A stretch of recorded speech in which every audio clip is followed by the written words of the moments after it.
Hello, dear learners. Welcome back to our channel, where learning English transforms into an unforgettable adventure.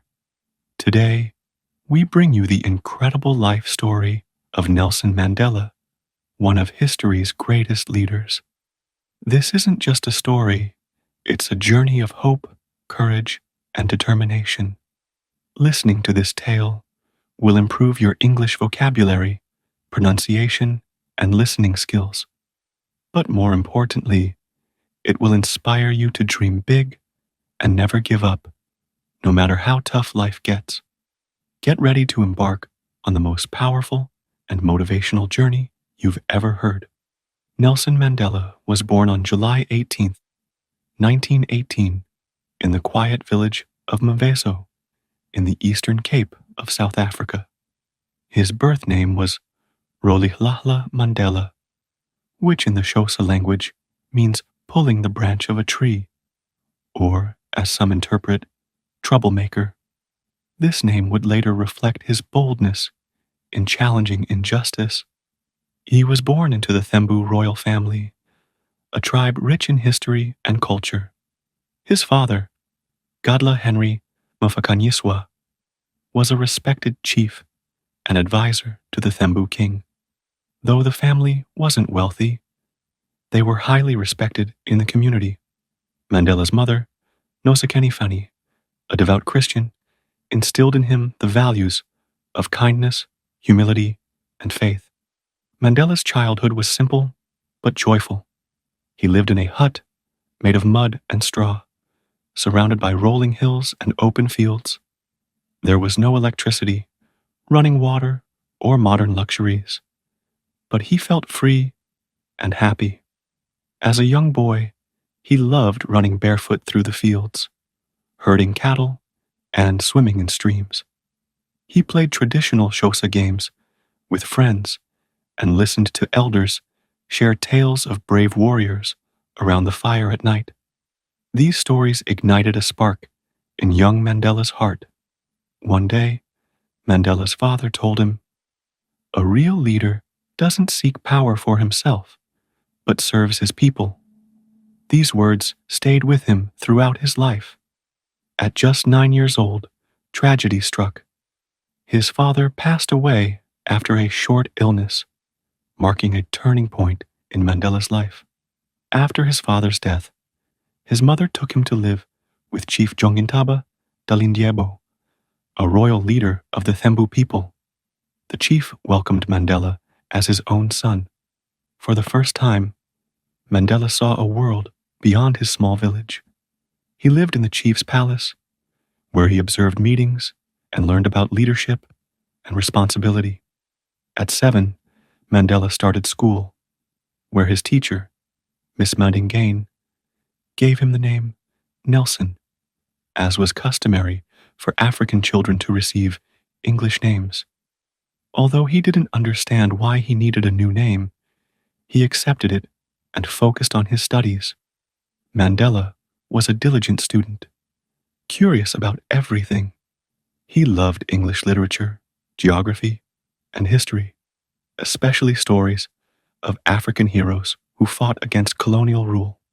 He believed education was the most powerful weapon to change the world, driving him to study harder and dream bigger. As Mandela grew older, he became more aware of the inequalities around him.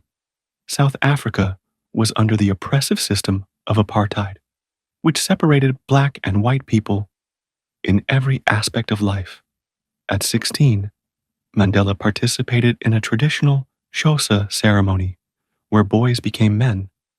During the ceremony, elders spoke of the responsibilities of manhood, but also shared their sadness about apartheid. This filled Mandela with a sense of duty to fight for justice and equality.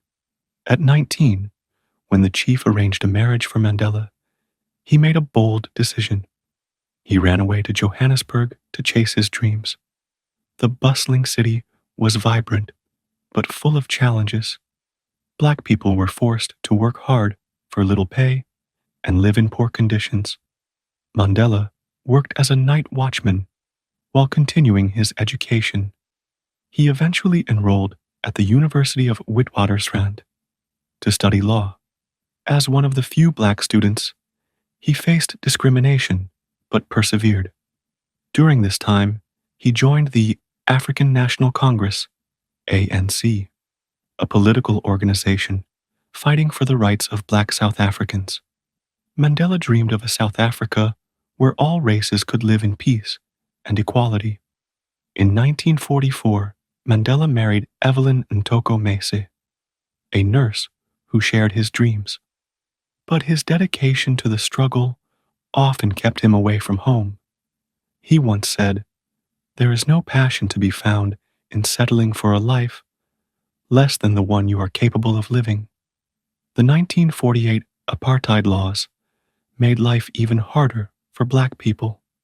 Mandela organized peaceful protests, strikes, and marches inspired by Mahatma Gandhi's teachings of nonviolent resistance.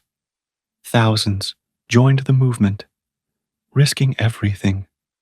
The government responded with violence, but Mandela never gave up. In 1952, Mandela and his friend Oliver Tambo opened South Africa's first black law firm, providing free or low-cost legal help to black South Africans.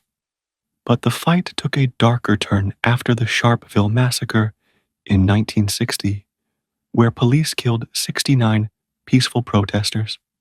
Mandela realized nonviolence might not be enough. He helped form an armed group called Umkhonto we Sizwe, meaning Spear of the Nation, to sabotage apartheid structures.